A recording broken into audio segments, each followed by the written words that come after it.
అందరికీ నమస్కారం. నా పేరు చంద్రకాంత్. నేను రెయిన్బో పాఠశాలలో 7వ తరగతి జరుగుతున్నాను.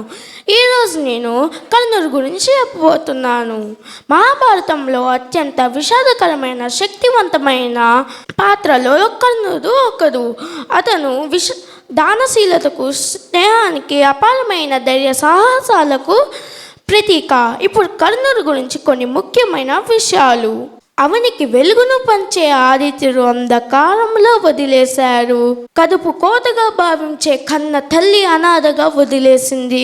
విద్య నేర్పిన గురువు పరమ కిరాతంగా శాపగ్రస్తుని చేస్తారు.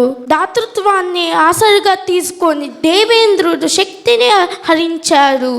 ఊరమికి ప్రతీకంగా పరిణమిల్లే భూమాత సైతం ఆగ్రహించింది.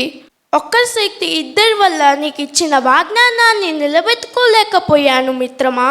ధర్మం వైపే ఉన్న వాళ్ళే గెలుస్తారు. ధర్మం వైపే భగవంతుడు. భీమ, ద్రోణ, కర్ణ మంచివారైనా కూడా అధర్మ దుర్యోధనుడు వైపే పనిచేశాడు. మరణం ఖాయం చేసుకున్నాను. అర్జునుడి కన్నా కర్ణుడు గొప్పవాడు. సూర్యపుత్ర వైకర్ణ. ధన్యవాదాలు.